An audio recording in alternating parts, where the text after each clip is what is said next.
새해 들어서 벌써 세 번째 주일이 되었습니다. 새해 첫 주일에는 에베소서 4장에 있는 말씀으로 교회가 해야 될 일이 무엇인지, 하나님께서 세운 교역자는 성도들을 말씀으로 온전케 만드는 양육을 하고, 성도들은 그를 통하여서 양육받는 것에 따라 봉사일을 하며 주의 몸을 세우고, 더 나아가 개인적으로는 그리스도의 장성한 분량에 이르기까지 하나가 되는 것이 바로 교회가 해야 될 일이고, 또 우리 동부교회가 올해는 성도님들이 말씀으로 양육을 잘 받기를 바라는 말씀을 증거했습니다. 지난 주일에는 우리가 잠시 뒤를 좀 돌아보고, 과연 우리의 신앙의 고백과 정신의 정체성이 무엇인지, 우리 모두가 다 우리를 묶어주는 신앙의 그 공감대를 찾고자 예레미야 6장에 있는 말씀으로 옛적 길, 곧 선한 길로 행하라.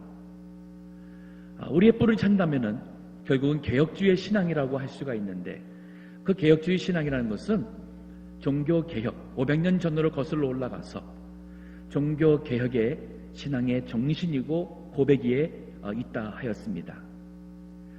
자, 오늘은 좀 더 거슬러 올라가고 싶습니다. 과연 우리가 믿는 이 성경, 우리의 신앙 고백에 더 근본적인 그 핵심이 무엇인가, 본질이 무엇인가, 그것을 찾아보고자 합니다. 오늘 성경 말씀이 창세기 12장입니다.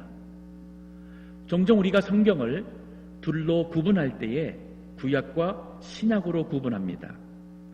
근데 성경을 구속사적 관점에서 From the perspective of redemptive history, 이 구속사적 관점에서 성경을 구분한다면 창세기 1장에서 11장, 그리고 오늘 본문의 12장에서부터 요한계시록까지 구분할 수가 있어요. 이 말이 뭐냐면, 하나님께서 우리 인간을 구원하시고자 본격적으로 아브라함이라는 사람을 통해서 내가 네 후손에게 메시아를 보내고 그를 통하여 온 인류가 구원을 받고 세계로 복음이 전파되는 이 선교에 대한 큰 하나님의 구원의 청사진을 보여주기 시작한 것은 창세기 12장서부터입니다. 그래서 우리 마태복음 신약 마태복음 1장 1절이 어떻게 시작합니까? 아브라함과 다윗의 자손 예수 그리스도의 세계라. 즉 신약 성경은 구약에 있었던 하나님의 그 구속의 구원의 약속을 주신, 바로 구체적인 약속을 주신 아브라함과, 그리고 천년 후에 다윗이 태어나고 그 다윗에게 약속하시고 그 약속을 따라서 아브라함과 다윗의 육신의 그 혈통을 따라 난 예수 그리스도 하나님의 아들을 족보를 설명하면서 신약 성경의 복음이 설명이 들어갑니다. 제가 오늘 본문의 말씀을 택한 이유가 있습니다. 그것은 우리가 개혁주의 신앙이다, 보수의 신앙이다, 그거보다 중요한 것은 성경에서 말하고 있는 하나님이 어떠한 분이시고 그 하나님은 대체 어떠한 하나님으로서 이 성경에 기록이 되었냐가 더 중요한 거예요. 그건 바로 뭐냐면, 우리 하나님은 영혼 살리기 위하여 구원하시는 일을 하시는 분이 성경의 하나님이에요. 결국 우리 믿음의 본질은 구원입니다. 즉 생명 살리는 것이에요. 사람이 죽어가는데 100만 불이 무슨 소용이 있고, 사람이 죽어가는데 이 미국의 땅덩이를 다 가진들 무슨 소용이 있습니까? 결국은 사느냐 죽느냐는 구원의 문제가 가장 중요한 거예요. 그래서 오늘 본문의 말씀에 보면은 종종 우리가 아브라함을 얘기를 많이 합니다. 아브라함이 믿음으로 순종하니 복을 받았다. 그래서 우리가 아브라함의 믿음을 본받자, 아브라함과 같이 복받는 백성이 되자, 그쪽에 많이 포커스가 들어가는데 오늘 본문에 진짜 주인공은 아브라함이 아니에요. 하나님이십니다. 인간을 구원하기 위하여 일하시는 하나님이시고, 그 구원하시는 하나님의 이 말씀을 따라 구원의 복을 받는 믿음의 사람이 아브라함입니다. 자, 오늘 본문의 말씀을 통해서 다시 한번 우리 교회가 존재하고 우리 신앙의 본질의 그 핵심으로 다시 돌아가서 우리 교회가 앞으로 무엇을 해야 될지를 생각할 수 있는 그 기초를 닦고자 합니다. 자, 오늘 본문에 보면은 크게는 구원하시는 일을 하시는 하나님, 두 번째는 그 구원의 복을 받는 믿음의 사람 아브라함에 대한 설명이 나오고, 이 말씀 우리가 생각하며 은혜 받고자 합니다. 자, 먼저 여기 1절에 이렇게 시작합니다. 하나님께서 아브라함에게 이르시되 너는 본토와 친척 내 친척 아비집을 떠나 내가 네게 지시할 땅으로 가라. 내가 너로 큰 민족을 이루고 네게 복을 주어 내 이름을 창대케 하리니 너는 복의 근원이 될지라. 너를 축복하는 자에게는 내가 복을 내리고 너를 저주하는 자에게는 내가 저주하리니 땅의 모든 족속이 너를 인하여 복을 얻을 것이니라 하신지라. 이 일의 시작은 하나님에게서 나왔습니다. 여호와께서 아브라함에게 이르시되, 아브라함이 간구해가지고 하나님이 나타나시고 말씀한 것도 아니고, 아직도 아브라함은 이 여호와 하나님을 제대로 모르는 이 시점에 하나님께서 그를 택하시고 그에게 약속하시고 그리고 복을 주시고자 하시는 이 구원의 시작, 그 근원은 바로 하나님의 주권의 은혜와 선택하심에 있는 것입니다. 하나님의 주권적인 은혜로 아브라함이 이 구원의 복을 받을 수 있는 요 뽑힘을 받은 것이에요. 제가 이 말을 하는 것은 아브라함이 정말 여기 있는 우리보다도 비교할 수 없을 만큼 더 성자라서 위대한 믿음의 소유자라서 된 것 아닙니다.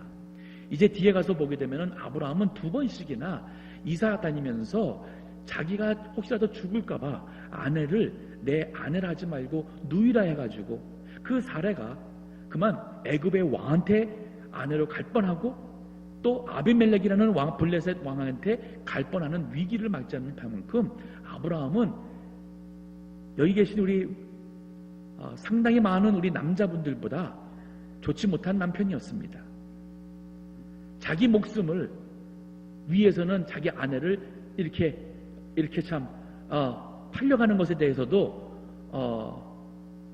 그냥 할 수 없는 것처럼 했던, 어떻게 보면 인격적으로 그렇게 대단한 사람 아닙니다. 즉 하나님께서 아브라함에게 이 귀한 은혜를 주신 이 구원의 이 약속을 주신 것은 하나님의 은혜에서 시작이 된 것이고 하나님의 주권적인 선택에서 시작됐다는 사실이에요. 이것이 이제 뒤에 가서 성경에 쭉 구약과 그 다음에 신약으로 연결돼서 보게 되면은 이것이 나중에는 신학적으로 정리가 되는 거예요. 즉 하나님의 예정과 선택이라는 교리입니다. 자, 그 말씀의 중요한 구절 중에 하나가 바로 에베소서 1장 3절에서부터 5절까지 읽어주세요. 찬송하리다. 하나님 우리 주 예수 그리스도의 아버지께서 그리스도 안에서 하늘에 속한 모든 신령한 복으로 우리에게 복 주시되 곧 창세전에 그리스도 안에서 우리를 택하사 우리로 사랑 안에서 그 앞에 거룩하고 흠이 없게 하시려고 그 기쁘신 뜻대로 우리를 예정하사 예수 그리스도로 말미암아 자기의 아들들이 되게 하셨으니. 자, 3절 마지막에 복으로 우리에게 복 주시되. 자, 복하게 되면은 항상 돈 떠올리지 마시고요. 성경에서 말하는 진짜 복이 뭐냐? 4절에 보십시오. 곧 하나님이 우리 인간에게 복을 주시는데 곧 창세전에 그리스도 안에서 우리를 택하사. 이건 지금 생명의 구원의 문제입니다. 근데 창세전이라고 그랬습니다. 그리스도 안에서 즉 우리 구원받은 모든 백성들을 택했다고 그랬습니다. 먼저 택했습니다. 그리고는 우리로 사랑 안에서 그 앞에 거룩하고 흠이 없게 하시려고 무엇을 위해서 그랬느냐? 나중에 우리가 이 죄인들이 그리스도 안에서 용서받아 거룩하고 흠이 없는 자로 이제 하나님 앞에, 천국 앞에 서서 그 하나님을 참 하나님과 영적 교제하며 영생을 누릴 수 있도록 하기 위해서 5절에 하나님이 쓰신 방법입니다. 그 기쁘신 뜻대로 우리를 예정하사, 우리를 예정했는데 우리의 어떠한 미래에 우리가 잘 믿을 것 같아서 미리 보시고 한 게 아니라 하나님의 기쁘신 뜻대로예요. 즉 하나님, 주권의 하나님 마음대로 했다는 얘기예요. 예수 그리스도로 말미암아 자기의 아들들이 되게 하셨으니, 즉 하나님의 아들 구원을 받게 했다는 말입니다. 자, 우리가 믿는 신앙, 우리 지난주엔 제가 개혁주의 얘기를 했습니다. 하지만 종종 우리는 칼빈주의 신앙이라는 말씀을 들었을 겁니다. 대체 칼빈주의가 뭐예요? 뭐 칼빈한 사람은 사람이지 성경 말씀이 아니잖아요. 하지만 이 성경 말씀을 구약과 신약의 전체 속에 거기에 스며들어 있는 이 하나님을 믿는 이 신앙을 정리를 잘해서 우리가 그 신앙에 같이 공감할 수 있는 게 바로 칼빈주의라는 겁니다. 칼빈주의의 신앙의 핵심은 뭐냐면 하나님의 주권과 은혜예요. 칼빈주의가 뭐냐? 하나님의 주권과 절대 은혜를 믿는 신앙이 칼빈주의의 신앙입니다. 거기에 5가지 교리가 있습니다. 그래서 5포인트라는 말을 씁니다. 그 5가지가 영어 그 단어에 그 시작하는 5단어를 그 앞에 있는 레터만 해가지고 이 에크로님이라고 하는데, 할 때에 TULIP, 튤립이 돼요. 튤립이라는 꽃 아시죠? 자, 그래서 제가 설명해 드리겠습니다. 이 칼빈주의의 우리 신앙, 이 성경에 근저한 이 신앙의 첫 출발은 total depravity, 즉 total, 전적, 전부 다 depravity, 변질, 타락, 불능이란 뜻이에요. 즉 우리 인간은 하나님의 은혜로 하나님 먼저 손을 내밀지 않으면은 우리 인간은 전적으로 불능해진 존재란 얘기예요. 아담과 하와가 하나님을 거역함으로써 타락되었습니다. 타락된 이후로 우리 인간은 우리 본성이, 우리 어떤 양심과 우리의 노력과 우리 어떤 것으로든 하나님 앞에 설 수 있는 그러한 의로운 사람이 될 수 있는 가능성을 상실했다는 것이 인간의 전적 부패, total depravity. 그래서 우리는 하나님의 은혜가 아니면 구원받을 수가 없는 존재라는 것이 우리 칼빈주의의 하나님의 주권과 은혜를 믿는 첫 번째 고백이에요. 두 번째가 뭐냐면 unconditional election, unconditional, 즉 주권 없이 election, 선택했다는 얘기예요. 아브라함도 그랬습니다. 하나님께서 아브라함을 택한 것이 그가 완벽해서 택한 것이 아닙니다. 그는 허물이 많은 남편이었어요. 하지만 하나님께서 그 기쁘신 뜻대로, 오늘 본문의 말씀에도 나오죠. 그 기쁘신 뜻대로 택했습니다. 사도 바울이 복음을 전하면서 선교를 가는 때에 유대인들이 거부를 하니까 이방인에 가서 복음을 전했는데 그 이방인들이 과연 이 복음을 받고 구원을 받을 수 있을까 의아했을 거예요. 근데 성경은 사도행전 13장 48절에 보게 되면은 바로 바울이 처음으로 이방인들에게 복음을 전했던 그날의 이방인들의 반응을 기록하고 있습니다. 읽어주세요. 사도행전 13장 48절. 이방인들이 듣고 기뻐하여 하나님의 말씀을 찬송하며 영생을 주시기로 작정한 자는 다 믿더라. 예, 이방인들인데도 불구하고 말씀을 듣고는 기뻐했어요. 은혜 받았어요. 그리고는 영생을 받기로 작정되는 다 믿었다 했습니다. 자, 영생을 받기로 작정되라는 자가 바로 하나님께서 그들을 선택했습니다. 유대인이라 해서만 유대인만 선택한 게 아니라 이방인도 선택했습니다. 하나님의 주권적 기쁘신 뜻대로 선택을 했다는 것입니다. 자, 이럴 때 많은 분들이 그런 질문을 해요. 그럼 하나님의 누구는 선택하고 누구는 선택하지 않으니까 하나님이 불공평하지 않겠는가? 그건 하나님의 불의한 것이 아닌가? 그것에 대해서 이사야도 언급을 했고 또 로마서 9장에 언급이 되어 있습니다. 이 사람아, 네가 누이기에 하나님을 힐문하느냐? 그러면서 비유를 듭니다. 토기장이가 진흙으로 하나는 귀한 것을 만들고 똑같은 기술로 그것은 천한 것을 만들었다 할 때에 그 질그릇이 감히 토기장에게 당신이 나를 귀한 것으로 만들지 않았으니 토기장에게 당신이 잘못했다, 당신의 불이다 라고 할 수가 있겠느냐는 얘기예요. 없습니다. 아니 내 돈 가지고 지나가는 사람한테 누구는 주고 누구는 안 줬어요. 안 받은 사람이 왜 나는 돈을 안 주느냐, 당신은 잘못됐다, 돈 내놔라 할 수 있어요? 그건 강도지요. 내 돈 가지고 주는 것은 나의 주권이고 나의 권리입니다. 하나님께서 천지를 만드신 창조주 하나님이, 많은 사람들이 하나님이 창조주 하나님, 절대 주권의 하나님인 것을 모르기 때문에 우리가 하나님 하시는 것이 잘못된 것 같고 하나님 하시는 것이 불공평하다고 우리가 말하는 것 자체가, 우리 인간은 피조물로서 창조주 하나님 앞에 그런 질문할 수 있는 자격이 없다는 얘기예요. 이게 바로 하나님의 절대 주권을 믿는 칼빈주의의 신앙입니다.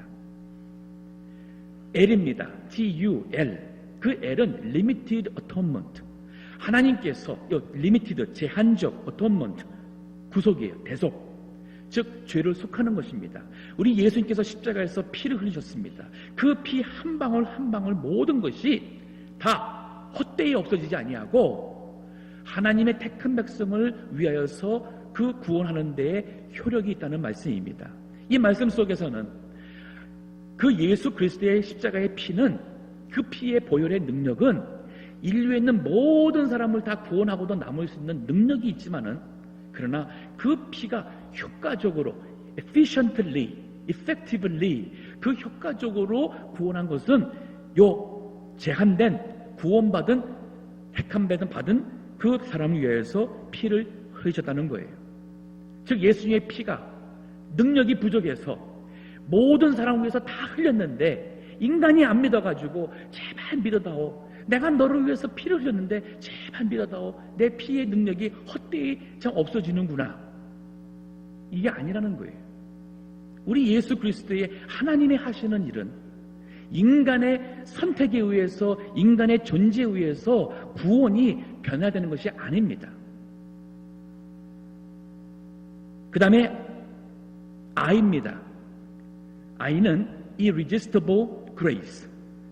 resist는 거절한다는 거예요. irresistible 하는 것은 저항할 수 없는, 거절할 수 없는 grace, 은혜.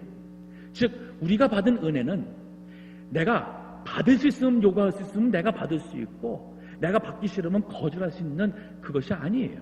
하나님께서 그렇게 무능하신 분이 아니십니다.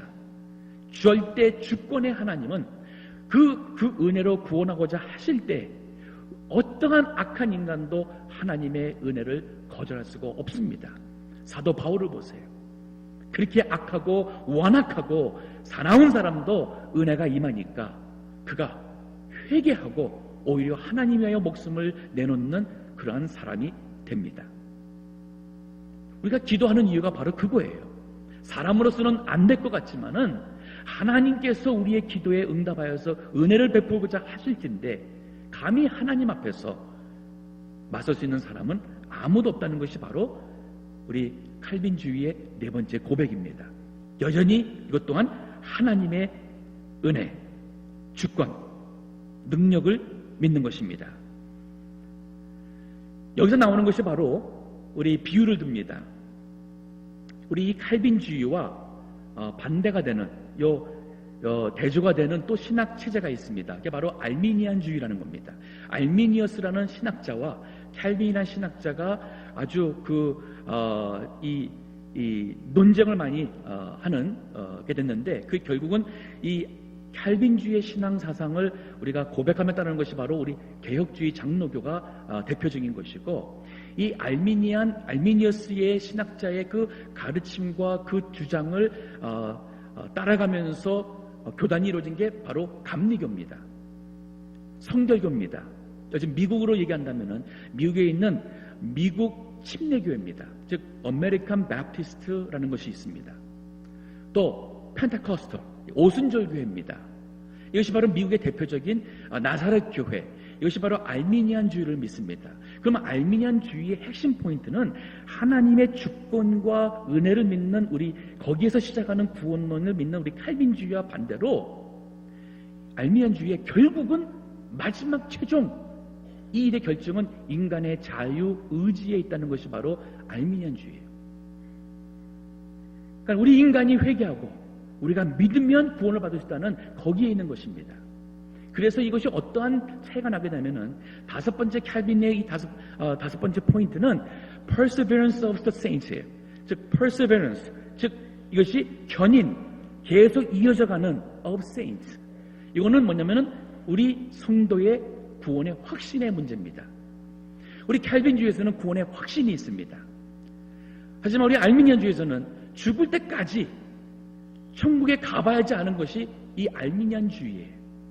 뭐냐면은 이 비유를 든다면은 구덩이에 사랑에 빠졌습니다. 구원의 밧줄이 내려왔어요. 알미니안주의에서의 구원의 메시지는 뭐냐면 여러분 이 구원의 밧줄을 꼭 붙잡으세요. 이 구원의 밧줄이 여러분을 이 구덩이에서 올려줄 것입니다.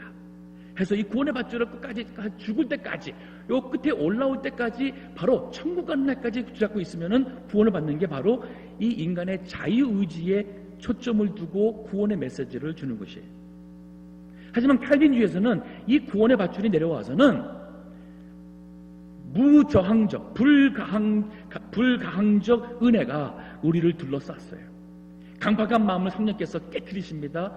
회개케 하십니다. 그래도 못 깨달으면 하나님께서 사랑의 몽둥이를 들어서라도 회개케 해서 하나님께서 믿게 하시죠. 그 구원의 밧줄이 우리를 둘둘 매서는 우리를 들고 가는 거예요. 여기에서 나오는 게 바로 구원의 확신은 칼빈주의에서 말할 수 있는 것이고, 알미니안주의의 신앙 고백을 의지할 때는 구원의 확신보다는 구원의 자신이에요. 내가 기도 생활 잘하고 정말 참 하나님 앞에 물질로서 11조와 구제일을 하고 내가 교회 봉사 잘하고 그러면은 내가 참 내가 이렇게 죽어서 천당 갈 수 있겠다 하는 나름대로의 자신감이 있는 게 바로 알미니안주의예요. 근데 이거를 잘못 이해하면은, 우리 칼빈적 견문을 이해하면은, 그러면은 예수 한번 믿어서 구원받으면은 그 다음에 마음대로 살고 죄를 범해도 그러면 지옥 안 가겠네. 그런 질문을 하게 됩니다. 자, 해보세요. 정말 하나님의 택함 받은 백성이고 정말 거듭나서 구원받은 사람이 한번 해보세요. 하나님께서 가만히 두지 않습니다. 하나님께서 사랑하기 때문에 가만히 두지 않습니다. 그래서 그 죄의 길을 계속 범할 수가 없는 것이에요. 그리고 정말 거듭난 사람이라면 예수님이 나의 죄를 위하여서 십자가에 죽으셨는데 어떻게 내가 그 죄를 계속 범하면서 살아갈 수가 있어요? 없지요.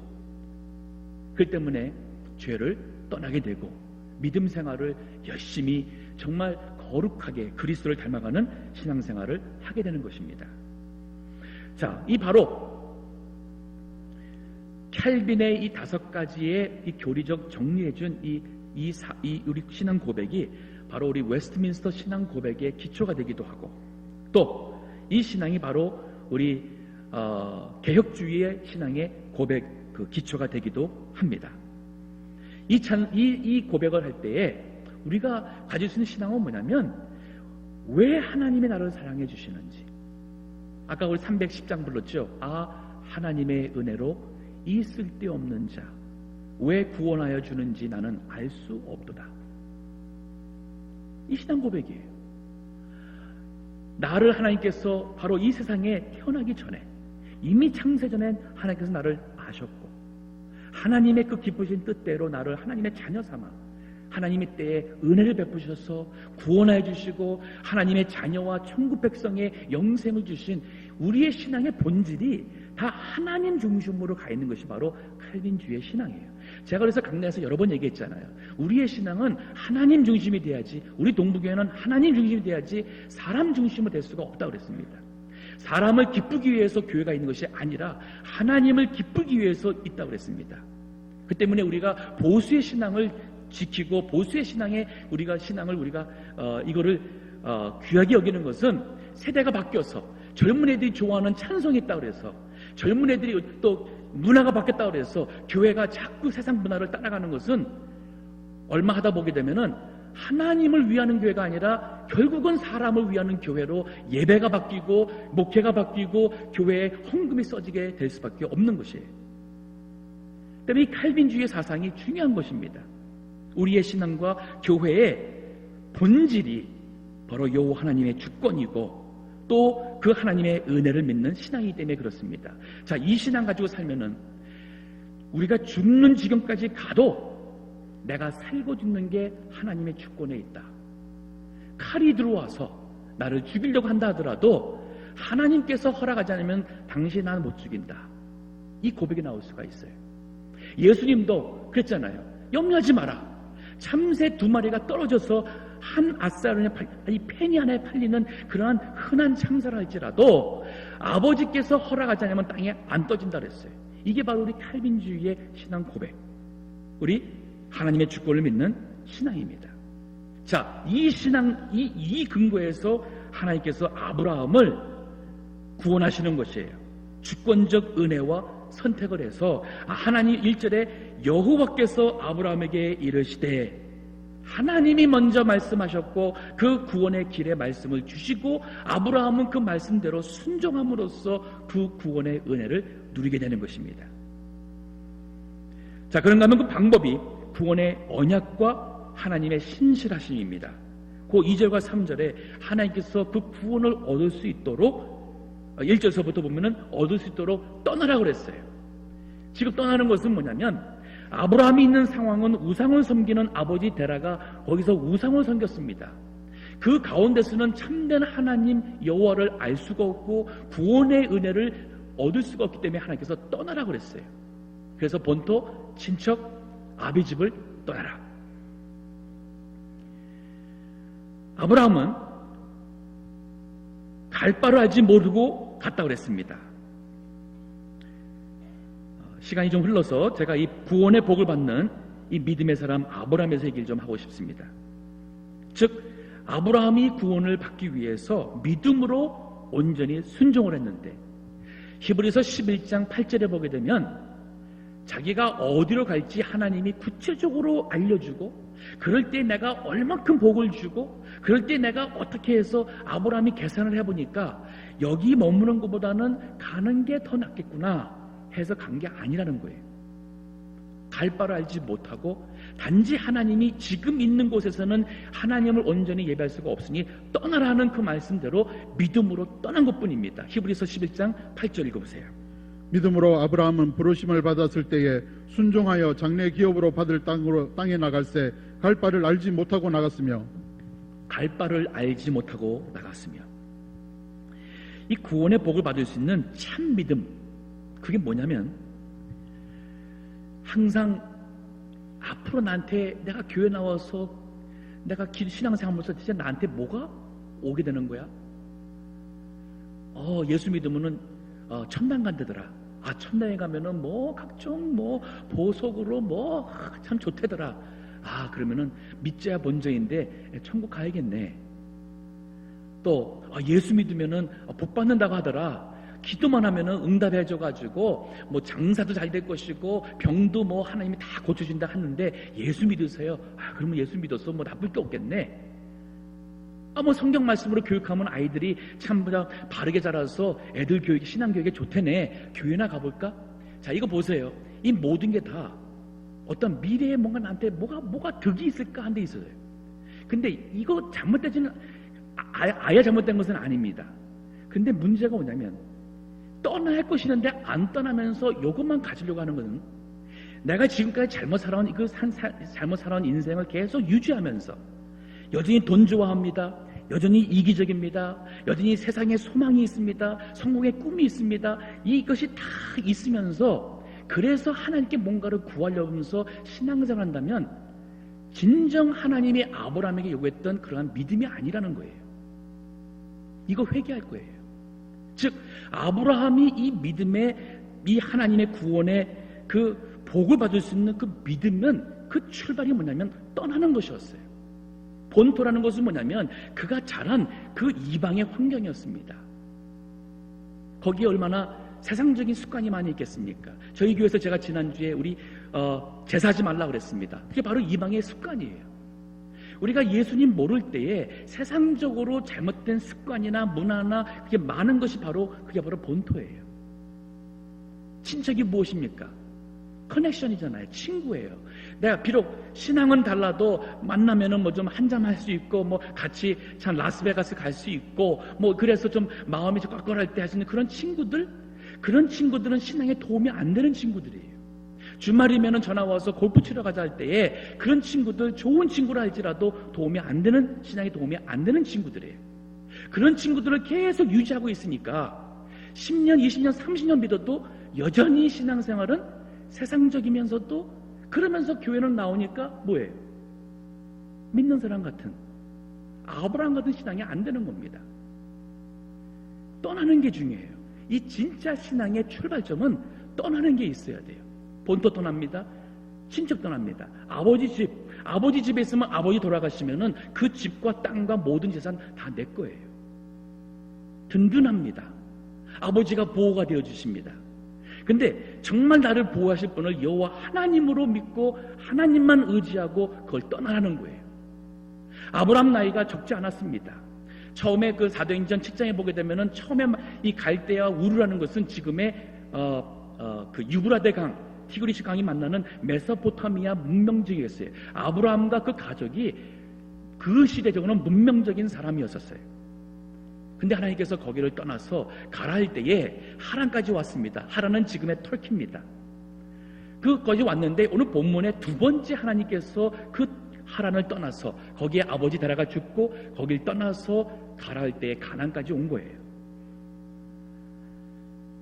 우리 믿음이 참 우리 동부교회가 참 우리 모든 성도님들이 정말 구원하시는 하나님의 그 놀라운 은혜와 그 하나님의 살아계신 주권을 믿는 그 능력 있는 믿음으로 나도 그 구원의 은혜로 그 복을 누리는 사람이 되기 위해서는 이 바른 믿음이 있어야 한다는 거예요.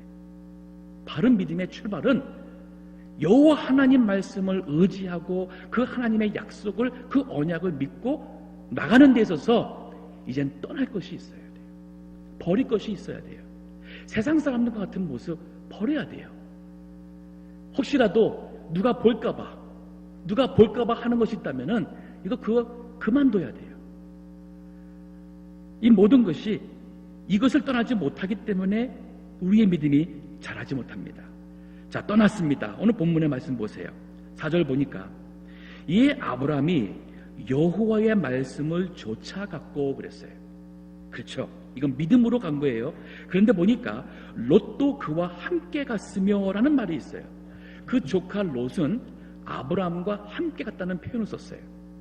이게 대단하지 않은 것 같지만은 나중에 뒤에 가서 보니까 아브라함은 진짜 하나님의 말씀을 조차 믿음으로 간 그 가정과 그 후손과 롯은 하나님 말씀을 믿는 믿음으로 간 게 아니었었어요.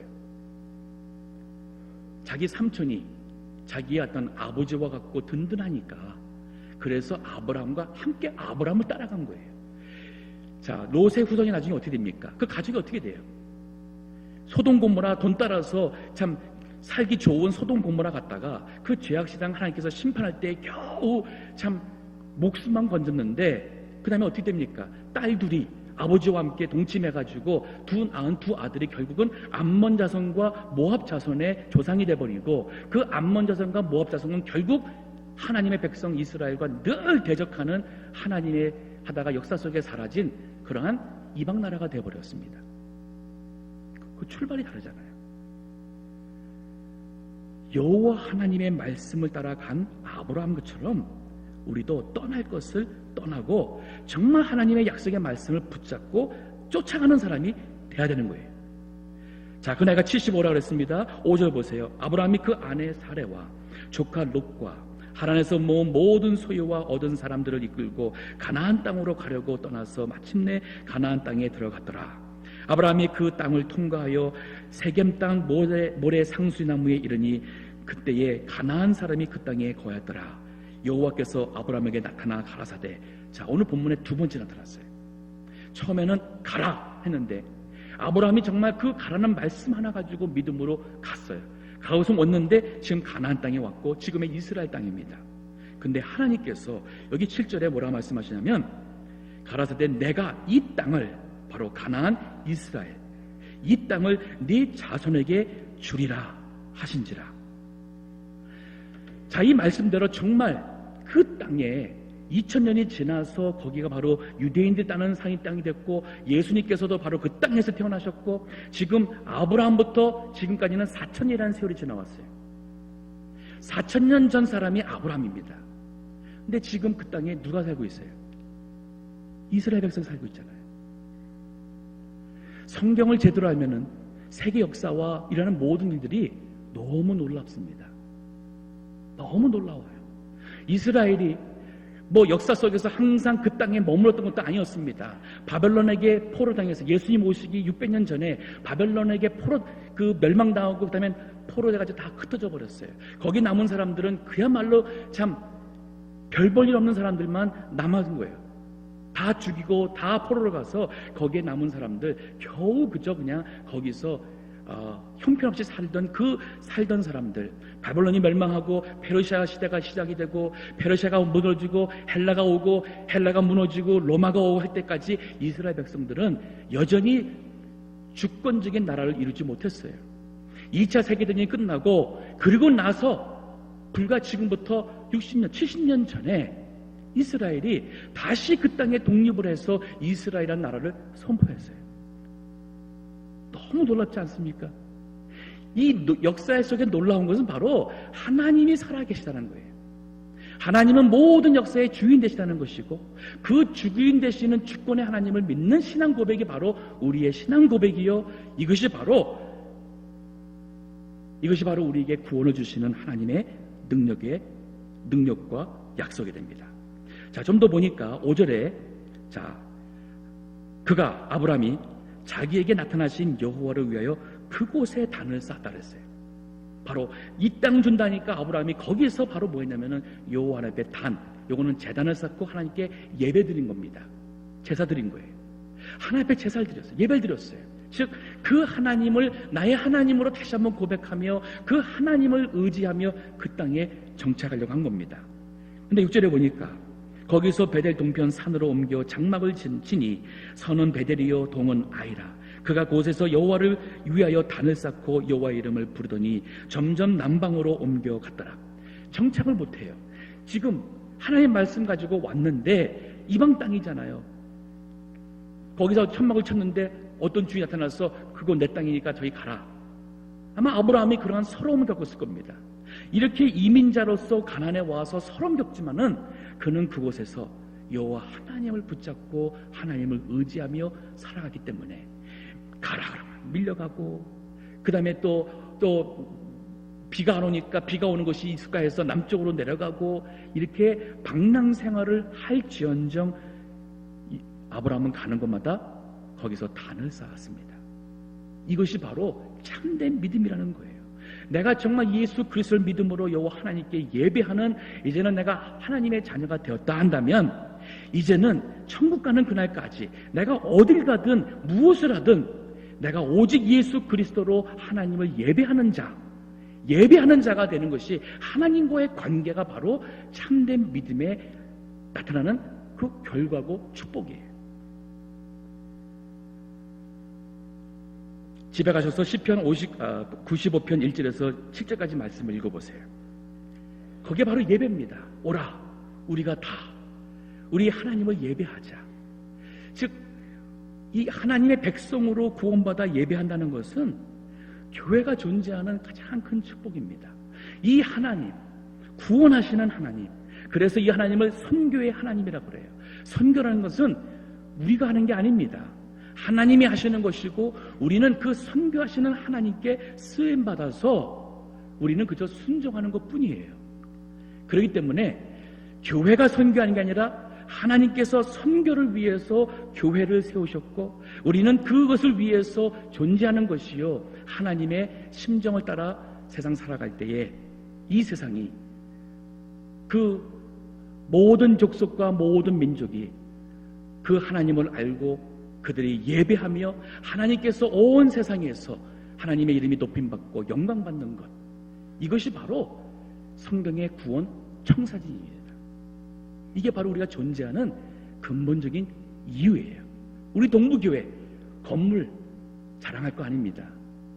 숫자 뭐 다른 것 아무 자랑할 것 아무것도 없어요. 예수님이 없다면, 구원하시는 하나님의 능력과 은혜가 없다면 하나의 사람의 모임에 불과한 거예요. 우리 동부교회 정말 구원하시는 이 하나님, 구원의 일을 하시는 하나님을 믿는, 구원의 복을 받기에 합당한 믿음의 사람들이 모여서 주의 일을 하며 복음의 일을 하며 영혼 살리는 전도와 선교 일을 감당할 수 있는 우리 참된 교회 될 수 있기를 주의 이름으로 축원합니다. 기도하겠습니다.